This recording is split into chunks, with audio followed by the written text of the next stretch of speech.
no big lights, ever, I will doom scroll. And I will find myself in a rabbit hole, like a Britney Spears rabbit hole or something. If my Kindle says, you have 15 minutes left in this chapter, I'll be like, I bet I can get it done in 10. It kind of sounds like I'm treating myself like a child. And guess what? I kind of am. Hi besties, welcome back to my channel, and if you're new here, my name is Lauren. I'm a lover of all things books, home, and beauty. In today's video, we are talking about how to hack your ADHD so that you can focus on reading. If you're like me and you love books, sometimes you cannot get your brain to shut up. It's a struggle. Sometimes it feels like SpongeBob in that one episode when he's running through all of the filing cabinets. And it really is a struggle. It really is a struggle because your heart wants to read, your mind even wants to read, but also ADHD is hard. It feels like you just can't shut up the voices. Like the voices are crazy sometimes. Sometimes it literally drives me crazy. I struggle with my ADHD while I'm reading a lot, but I feel like I have multiple things that have really helped me over the years. And I feel like I've kind of like hacked my ADHD. Now, when it comes to working out, eating healthy, getting my butt out of my reading chair, I don't really know. If you have any tips for those things, comment down below. But I do know how to hack my ADHD personally so that I can focus on reading and stay true to my reading goal, not doom scroll, and just focus in on what I am reading. I feel like reading is so good for ADHD brains, but sometimes you just literally cannot muster the like, shut up, like, or the give up, to be honest. So I have 10 tips to help you focus on reading and make your ADHD brain shut the hell up. So if you want to hear my 10 tips on how to master reading for an ADHD brain, then keep on watching. Step 1, drink Diet Coke. I'm just kidding. Okay, I have them all in my phone because I did not want to forget any. So tip number 1 that I wish I could go back in freaking time and tell myself this tip, because I swear to God, it's literally changed my life, especially in the year 2025. Mood reading over TBR reading every day of my life, babe. I used to be one of those readers that like I didn't even understand what mood reading was. I think when I got back into reading as an adult about 2 years ago in 2023, I was just like here for the vibes. I went through the entire Massiverse for getting back into reading, as a lot of us did, I'm sure. I was just like, okay, well, what do I do? Like, I have to stay in this order of operations. And once I finished the Massiverse, I read the Empyrean series. This was before Onyx came out. And then after that, I was just like, what the hell's going on? Like, how do I keep these good vibes going? How do I stay addicted to reading? And let me tell you guys this. Something I really learned about myself in the year 2025 is that I take everything way too seriously. And you might not be like this if you have ADHD, but I definitely do. I'm an all or nothing mentality, and I'm speaking in the past tense. If I didn't do it correctly, then don't do it at all. And so for me, I even took that kind of mindset into my reading, which was really hard. And this might not work for everybody, but it definitely changed my life when I started reading like this. One of my bookish friends, Bestie Kaylee, she does my nails. She literally kills my nails. Hi, Bestie Kaylee, if you're watching, love you. She told me to start sports romance. Like, sports romance was her favorite. And I was strictly kind of like a fantasy girl, like a romantasy girl, some dark romance, whatever. So I'm like, okay, period. I just start reading sports romance. So that's another tip in mood reading. Read whatever you want, whenever you want. And so that's kind of what I started doing. Said this multiple times in multiple videos that my first sports romance I picked was Pucking Around, because I don't know, I just went to Books A Million and I was like, oh look, Pucking Around, it's so pretty. Maybe I didn't know what I was getting into, but it sucked me in and it was just fun. And when I stopped thinking about reading as something I needed to accomplish, I literally could not put books down, if that makes sense. I think it's really good. I have a lot of books on my mental TBR that I want to get to, you know, before I die, as do we all, and it's literally like the longest list ever. And they're books that are more, I guess, serious and more important and things like that. But what I started doing was implementing things that were kind of silly, fun, girly pop, if that makes sense. I don't even know if that makes sense, but sports romance for me was something that I never saw myself reading. And once I started, I was like, this is literally so fun and cute. That's when I kind of entered interconnected standalone series. And again, I just found that mood reading was so enjoyable to me. And when I stopped taking it serious, I literally had more fun. And I was eating up, like, Pucking Around is a thick book. It's literally right there. You can see it. Pucking Around is a thick book. I didn't even realize, first of all, I was reading it on my Kindle. I have the physical as a trophy, duh. You don't realize you're reading so much when you're not thinking about it. And I feel like especially, I don't know about neurotypical people, but for me, I overthink so much and my brain is moving so fast about, well, is this helpful to be reading? Is this educational? Is this this? Is this this? What about these series you want to get to so that you can, sometimes it's not that deep. Sometimes it's not that deep. Mood reading whenever I want to. When I'm ovulating, I want a little slutty hockey romance sometimes, okay? And sometimes when my brain is overloaded with real world I don't want to overthink a world building fantasy book or even something really dark with dark romance. Sometimes I don't. Sometimes I want something light and fluffy. But then other times I want to be sad. Specifically when I'm in my luteal phase. Sometimes a girl wants to be sad. God forbid a girl wants to cry. So then I will read something sad. That's when I found Boys of Tommen and I was addicted and I was like, hey, I need more sad books in my life. Hell yeah. Tip number 1, mood read. Just try it out. I honestly feel like there's a lot of pressure like on Book Talk. This is my monthly TBR for the next month and da-da-da-da. Something I do now instead of having a monthly TBR, I even tried it this fall to be honest, you guys saw. I will put hopefuls on a list and new releases. So I always put new releases out. I trick my brain into being like, oh my God, this is so exciting. This is a new book you get to read. Like this is something you get to do if you want to, but also multiple genres and multiple options so that depending on my mood, my hopefuls, I can choose from depending on how I'm feeling. This one I just wanted to put at the very top because this literally changed the way my brain thinks. Like I'm even trying to do that in other things in my life because I feel like I just take stuff so seriously and at the end of the day, it's not that serious. It was never that serious. Reading is a hobby and it's for your enjoyment. Read whatever the hell you want, whenever the hell you want. That brings us in to tip number 2, which is reading multiple books at once. I will literally die on this hill. I used to, again, be such a perfectionist reader, read multiple books at once because something about me is, like I said, I also have PMDD, which I've talked about in my YouTube channel. I have severe PMDD. So my emotions are like a little roller coaster throughout the month. And I know when it's getting close to getting my period. Also, when I ovulate, I get really, really bad symptoms from my PMDD and I'll feel it hit me. And in those moments, sometimes it's a lot to just like exist. So I like to have 3 books in rotation, always at least 2, but 3 is like my good number. So I like to have something that is fantasy, heavy world building, heavy plot, and then something cutie girl over here, sports, romance, light and fluffy billionaire romance, something like that, and then something in the middle. So I like to have 3 very different genres going at one time. And you might be like, okay, that seems like a lot. Wouldn't that overwhelm your brain? No, because instead of TBR reading, like I have to finish these 3 by this month, and sometimes they're part of a series. Sometimes it's all over the place. Sometimes they're standalones. You just never know. So this way it gives you options and 3 different things to focus on. And again, you can start with 2 if the thought of reading multiple books overwhelms you. Just try it. Trust me. But seriously, this has like actually changed the freaking game for me. It just keeps me stimulated. It keeps me stimulated. And if I'm understimulated, that's when I start to just be like, I don't care. You know what I mean? So if you have ADHD, you know what I'm talking about. If you don't, you're probably like, you literally sound weird. I don't know. Yeah, I feel like if I keep myself stimulated, then I don't get bored with reading in general. Not just with what I'm reading, like in general. I have to you just keep swimming like Dory said. Your ADHD brain, it's harder for it to get bored and not be satisfied and seek dopamine when it already feels like it's getting a taste of everything. So you're low-key tricking yourself. It's like reverse psychology. You're like, hey, why would you want anything else? You're getting a taste of everything. Like the world is your oyster. You know what I mean? Like, does that make sense? Okay, tip number 3. I almost put this as tip number 1, but I was like, no, I feel like the first 2 are super, super important to me and honestly have like cracked the code and changed the game for me this year. Tip number 3 is always have something in your ears. Literally always. Always have something in your ears. I have 2 headphones that are soundproof that I swear by. The AirPod Max, Pro Max, whatever they're called. I love these. These are truly freaking soundproof. Like actually you could not hear anything. And then the Bose Quiet Comfort ones. These are soundproof to a point, but they're so light, which I love. They don't hurt my head as much. And I read for long periods of time, especially when I have something in my ears, which I'm going to tell you guys what's in my ears in a second. I highly recommend both of these headphones. The green ones, the Bose, for long-term reading, and then the Apple ones whenever I'm like having a really bad ADHD day and like I can hear things outside of my headphones and I'm like, oh my God, I can still hear it. I will do the Apple. Both are really good. What I have in my ears. First, the creme de la creme. Immersive reading. If you don't know what immersive reading is, it's where you listen to an audiobook and you read along with it and it kind of gives you like the movie in your head kind of vibe. The best way to immersive read is with a dramatized audiobook. I really, really like graphic audio. Oh my God. I read all of the ACOTAR books in the graphic audio and you guys, oh my God, they're so good.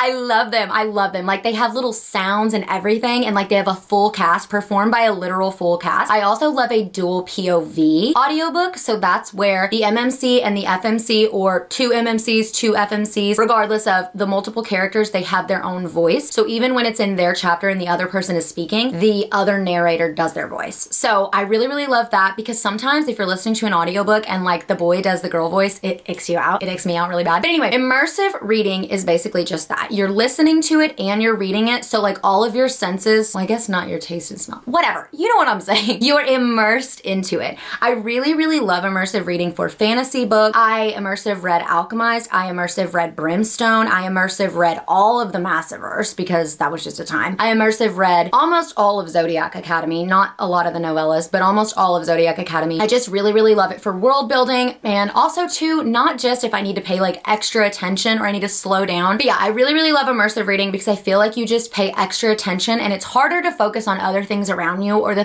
thoughts in your head when literally your ears are here and your eyes are here and you're locked in. And that I say is the luxurious creme de la creme way of reading, because baby, we can't, at least me personally, I can't really afford to have every audiobook with every single book I own. I used to do that, and then I was like, Lauren, think about how many special editions and physical books you could have on your shelf if you chilled out a little bit. So something I've been really, really loving is using Libby and Hoopla. That helps support your local library. I also need to make a library trip, a physical, random, see, ADHD, oh my God. But I love Libby and Hoopla. The unfortunate part is you do have to wait sometimes, and I don't like waiting. I don't like waiting. ADHD things, I'm like, give it to me now, give it to me now. Instant gratification. But I really, really do love Libby and Hoopla. 10 out of 10 would recommend. So if you don't want to like buy every audiobook, which totally understand, because sometimes I'm like, am I gonna reread that? No. I really love Libby and Hoopla, and Spotify also has audiobooks, but I have beef with Spotify because Spotify only lets you listen to 10 hours. And I'm sorry, what audiobook is 10 hours? Be so for real. So something I'll do is like, if I'm struggling with the beginning of a fantasy book, if it's on Spotify, I'll listen to it a little bit to just get me in, get me past the parts that I'm like, oh my God, I need to absorb this, but it's like not as stimulating. You know what I mean? So yeah, immersive reading, love, love, love, love, love. But I don't immersive read every single book I read. It just really depends how bad my ADHD is being. And it also depends if I'm just in the mood to like raw dog. One thing I will never ever do is not have something in my ears. It's very difficult for me to not absorb things around me while I'm reading. And then it kind of annoys me because you know when you're reading and then your ADHD starts thinking about something else and you're like, girl, come back. Like, come back. Where were we in the book? And then you gotta backtrack. That's just annoying to me, and that's where I get into trouble personally. So if I'm not immersive reading, I am listening to brown or pink noise. White noise is good too. I just love brown noise. It just scratches my brain real good in there. So I love, love, love that. Spotify has multiple playlists where you're just listening to brown noise on like a loop. So I really, really like the one on the loop. I do not like the ones that it switches brown noise. That's something for me that I'm like, ew, you're switching the brown noise? Like, how are you gonna switch up on me? So get one on a loop. That I 10 out of 10 recommend. And I like pink noise too. And then the third option with listening to things, always having something in your ears, is if I'm reading a fantasy book, I really, really like a instrumental version of fantasy songs. So again, Spotify sponsor me, please God. Spotify sponsor me, Audible sponsor me. But anyway, I really, really love looking up instrumental fantasy playlists. People are doing the Lord's work and they already have them made. I do not have one made or one that I can recommend. I just literally look it up on Spotify and it just depends. 9 times out of 10 though, I'm listening to brown noise or I'm immersive reading. Okay, tip number 4. This one seems a little silly, but this is something that I've had to do lately because I am an iPad child. Putting your phone on Do Not Disturb and hiding it from yourself. And that might sound really, really stupid, but for me personally, I found that this helps me focus and read whenever I hide my phone from myself. And this sounds really stupid, but when I say hide my phone from myself, if I'm not immersive reading and I'm just listening to brown noise, I will put my headphones on, I will put my phone on Do Not Disturb, and I will put my phone across the room. So we're in my reading room right now. I'm in my chair. I will put it across the room to where I have to literally get up and walk my ass over to grab my phone. I love to sit. I love to be horizontal. So therefore, I'm probably not gonna get up and get my phone. This is key though, to put your phone on Do Not Disturb, because if you're like me, Instagram lets me know if some random person posts. They let me know random things. TikTok lets me know, use this coupon, do this, da da da da. I get emails, it pops up on my phone. So that's where Do Not Disturb is really, really, really good for keeping all of those alerts quiet. Just put your phone up and I promise if it's out of reach, you will not reach for it, okay? And it really sounds stupid, but this is something that like I have to treat myself like a baby, because if I don't, I will doom scroll and I will find myself in a rabbit hole, like a Britney Spears rabbit hole or something. You know what I mean? Like it's literally a problem. And then I'll be doom scrolling and my book is literally in my lap and I look down and I'm like, how did I get here? It's a silly tip, but it is so, so effective. And my husband laughs at me because he'll be like, do you want me to hide your phone from you? And now that like freaks me out. That I don't like. like. I'm like, no, I don't want you to hide it actually. Just set it over there where I can see it, but I can't touch. You can look, but you can't touch. You know what I mean? Tip number 5. I utilize this one when I genuinely cannot sit still. Sometimes I get the zoomies. Sometimes I just don't want to sit down, which is rare. I love sitting down, but I use audiobooks as a body double. So if you're ADHD, you know that sometimes you don't want to get things done, but it helps when you have like a friend on FaceTime, or like my husband, if he's sitting in here talking to me, or I have a friend come over and I'm like folding laundry and they're talking to me. That does something to my brain. It makes me feel like I'm being watched and like I can actually do what I'm doing. I also love YouTube for this, but we're talking about reading. We're talking about how to prioritize reading. So whenever I want to get my reading in, but I'm having trouble sitting down and actually reading, I will put an audiobook on, or this is an even better tip. I will use the Kindle Reading Assist app if you have the Kindle app on your phone, and you can do like talk, so you can make it read to you and you can adjust the speed and everything. It is a robot lady voice, which I don't love, but I do it on a slower speed, and I will set my phone up while I'm doing like laundry or cleaning or whatever, and it'll read along to you and highlight the words. So that's amazing. I love that. But most of the time I'm just listening to an audiobook, and that way, like while my hands are doing something, my mind is stimulated listening to my book. And again, I really like the Kindle. Sometimes I'll be on the treadmill. I hate working out. That's another thing. I don't really like cleaning. It depends. I like cleaning sometimes. If I don't feel like cleaning, I don't like cleaning. If I feel like cleaning, I like cleaning. You know what I mean? You guys get it. When I'm on the treadmill, if I feel like working out, I love working out. But I usually don't feel like working out. So when I'm on the treadmill, I love having my Kindle there with the Kindle Assist reading app, because it literally reads to me. And that is literally stunning, and it's a life hack. So using books as body doubling when you don't have a person around to babysit you, and you also want to read, but you're just like, I have stuff to do. That is the best tip I have. I literally, all of these are good tips, but I use that one all the time because I need to be babysat constantly, or my brain's like, hey, no one's watching, be lazy. You know what I mean? Tip number 6, time blocking. This is a new one for me, and I don't do this one as often. I need to start doing this one again. I need to do this one for YouTube or like a reading vlog on TikTok and Instagram. It is basically where you set a time, and a lot of people have like their laptops or their TVs or their iPhones, and it'll show like an actual timer, and you sit and read until the timer goes down. The reason I don't do this one as often is because sometimes I feel like it's a punishment. And what did we talk about? What did we talk about from the beginning? You don't want to treat it like a punishment, because in our ADHD brains, our low dopamine brains are like, hey, I don't like that. That's disgusting. You know what I mean? But what I'll do is I love to race my Kindle. This goes along with like the time batching. So if my Kindle says you have 15 minutes left in this chapter, I'll be like, I bet I can get it done in 10, and then I'll race it. Something about the competitiveness and the like reward of just knowing that I beat my Kindle just scratches my brain so good. You know what I mean? Like, I love it. Or if you find yourself reading a little faster, then you click the next page on your Kindle and then the time goes down, I'm like, oh hell yeah. Like, I'm eating up. I'm eating this up right now. Something about the competitive brain. In my brain personally, I'm very competitive with myself. Very competitive with myself. So if I make myself a bet that I'm gonna do something in my head, I'm like, oh yeah, I'm gonna beat my own. You know what I mean? Also too, I like to set like a time goal. So I'll be like, if I read for 30 minutes, then I'm gonna give myself doom scrolling time. And again, it kind of sounds like I'm treating myself like a child. And guess what? I kind of am. So I'll be like, oh, if I can sit and do this for 30 minutes, then I'll be able to doom scroll. And half the time I'll get into reading. You know when you're like in a flow state and you're like, oh, period. Like, I'm reading my off. I'll be reading my butt off so freaking much that I'll be like, oh my gosh, why was I even setting a timer again? Because I'm locked in. And then, you know when you're locked in and you're hyper fixated, nothing can pull you away? That's what happens to me. And I love that. Tip number 7, this one might seem silly too, but I've been setting mini goals for myself just in life in general. Set a goal to at least read every day. And that might seem a little like, oh my God, that's intimidating. No. You gotta like be real chill with it. For me, I'm like, I'm gonna read at least a page every day. So I'm going to pick my book up or my Kindle or listen to an audiobook for literally a minute. I'm gonna read 1 page. I'm gonna finish 1 chapter. And for me, it's like, I won't read all day every day. Obviously, we have to be adults. We have to work. We have to do all the things. But at night before I go to bed, I pick my Kindle up, even if I fall asleep reading it. In the morning while I'm drinking coffee and getting ready, I make my Kindle Assist app read to me. And if I literally have 2 seconds, I have 2 seconds. But that's something for me. I feel like that reward dopamine hit for me just works so good. So it's like, I do make it a point to read every day. I know y'all scroll every day. I know I scroll every day. So I always pick my book up every day, once a day. And I pat myself on the back in my own head, not out loud. I mean, well, sometimes I guess you could be like, ooh, hell yeah. But I really do. I literally tell myself, I'm like, you know what? You read at least once today. You're slaying, you're devouring. So positive reinforcement works very well with an ADHD brain. Whereas if you're like, oh my God, I have a 500-page book and I only read 15 pages, that tells your brain, give up. At least for me, that tells my brain, if I tried to to do the like read in a weeks, which I do enjoy doing those, but like I would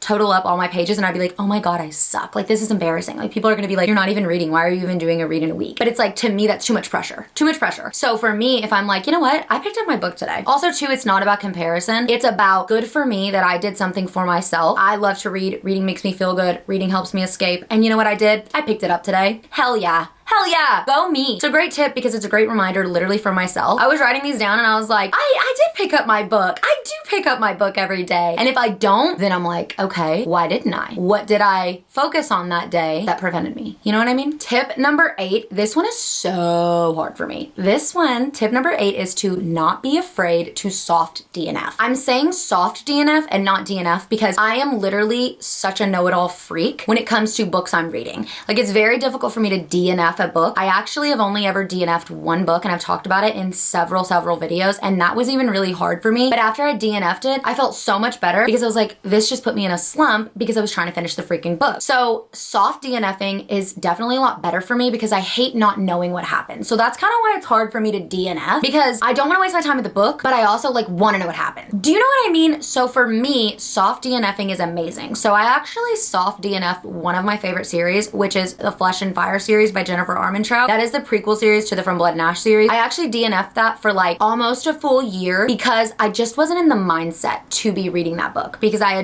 was in the middle of reading Zodiac Academy, which you should never be reading any big series in the middle of Zodiac Academy because Zodiac Academy consumes you. It's like a drug. I don't even know how to explain it. But the point is, I was in the middle of reading Zodiac Academy and I just like wasn't absorbed into the Flesh and Fire series. I started rereading it this year and I was like, you know what? Why did I ever soft DNF it? But if I hadn't have soft DNF'd it, I probably wouldn't have enjoyed it as much as I did the second time around, if that makes sense. So something I'm trying to do with myself is if it takes me like a month to read a book, I soft DNF it. That's my rule. I'm like, okay, how long have I been reading it? If it's a really, really long book, like Alchemized, which Alchemized did not take me a month. Alchemized took me like 2 seconds to read. But see, that's my point. I will eat something up and I won't think about the length of a book if I'm enjoying it that much. So I've been soft DNFing things and just putting them on, like, that's gonna go on my list of I like the book, but I'm not putting too much pressure on it, because I feel like, again, with ADHD, if you put too much pressure on yourself to experience something, you're probably gonna miss out on how good the book is, or maybe it's just not for you, and that's okay too. But for me personally,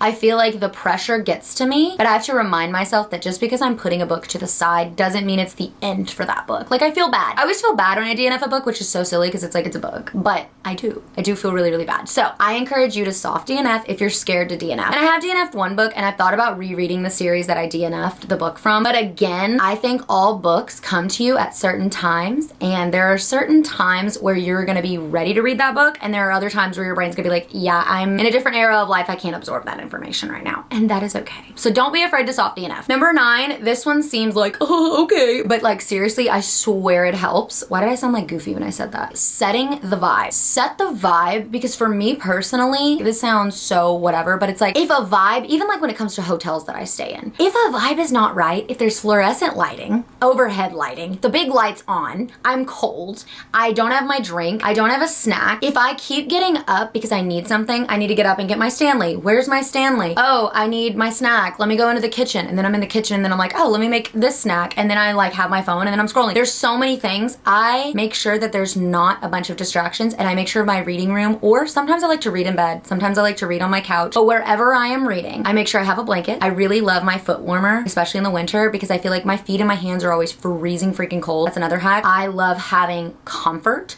So the more comfortable I am, the less likely I'm gonna get up. Okay, what did I tell you guys? I hide my phone across the room because once I'm sat majority of the time. So I will get my foot warmer ready. Sometimes I'll get my heated blanket, put it on my reading chair, let it get warm, let it get toasty. So by the time I sit my butt down and all my distractions are put away, baby, good luck getting me out of my chair. Good luck getting me out of bed if I'm reading. Good luck getting me off my couch because you got your nest set up. Okay, so some of my favorites are my foot warmer, like I said, lay down a little heating pad, lay down a heated blanket, and I really love to put like a YouTube ambiance on. I love rain sounds. Even if I have my headphones on, I like it on my screen. I like to look around and see my candles, set the vibe. No big lights ever. And you know what I really love? Having a hyperfixation snack. I'm not like a vapor or anything, but I really, really love just that like hand to mouth situation. So I'm really, really obsessed with the Hershey Kisses peppermint. Oh my God. Actually, it's more than obsessed. I'm addicted. I'm literally addicted. A part of me is like, dang, I wish I was a vapor, because like I eat a whole bag, I clear a whole bag of these Hershey Kisses. but something about them near me. Also, goldfish is another snack I really love. Like, I feel like, you know, when you're like in a flow state, like you've got a little snack, you got a little drink. I always have my water. Like I've got things to keep my hands busy while I'm reading, so that way it keeps my mind from wandering. Also, comfy vibes keep me locked in. Highly recommend also a Kindle clicker. I love being under a blanket and being able to click my Kindle. I love reading a physical book, and I do read a lot of physical books, but if I am having trouble reading and having an ADHD time and my brain's being extra ADHD, I like to create as much comfort as possible. Make your environment comfy, cozy, and set the vibe before you even start reading. Number 10, and this sounds really stupid, again, these all sound like no duh, but I swear these freaking helped me, is always bring your book with you. And a lot of us do because we just have like an attachment to our books. If you're really a book crackhead and you love reading that much, you're like me, you always have your freaking book on you. Like, I keep that thing on me. I always have my Kindle with me or my physical book. Sometimes I don't like bringing my physical book because I don't want it to bend and I don't want the pages, you know what I mean? I hate that. But if I have like my purse or my work bag, I will put my phone in the depths of said work bag, but I will have my Kindle on top. So that way, if like I'm running errands with my husband or I'm at the doctor waiting a million years, because you know how the doctors are, they're always taking their time, I always have my Kindle. And if I'm at work, I always have my Kindle. In between clients, if I'm literally just sitting around,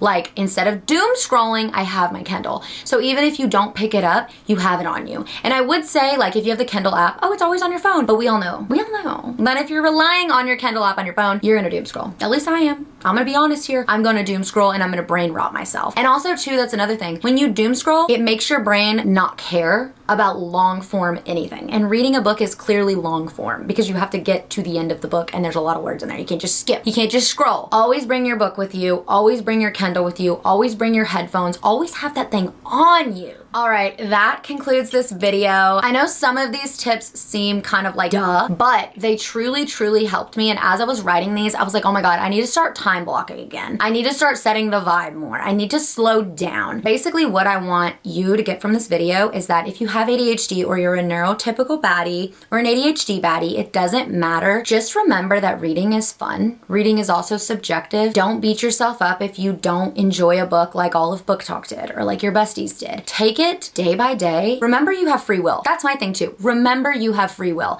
If you want to read Ice Planet Barbarians, which has been on my TBR for a minute, I'm just randomly thinking of that, or you want to read all the Dramini fanfics, again, a lot of them are on my TBR, or you want to read only hockey romances, or you want to read only depressing books, do it. Read it. Don't put the pressure on yourself. Just have fun and remember that it's not the end of the world if you're not reading in an organized state. It's not the end of the world if you read differently, if you have to immersive read, if you have to read an audiobook instead of a physical book, if you have to read on your Kindle, it's not wrong. You get to make the rules. And also too, don't forget to congratulate yourself when you are reading, because that's something I've had to work on. Is I used to be like, oh, but I'm not reading nonfiction or self-help books or da da da da da da. And it's like, reading is just good for your brain in general. It's good for how we absorb information. It helps regulate our thoughts. Reading is good for you. You are not harming yourself by reading something that some might consider brain rot. You know what's better? Reading a book than brain rotting scrolling on TikTok. And I'm not bashing on TikTok and Instagram and all social media because I love a good doom scroll. But that's something I'm also trying to get better at. Not only filming YouTube videos,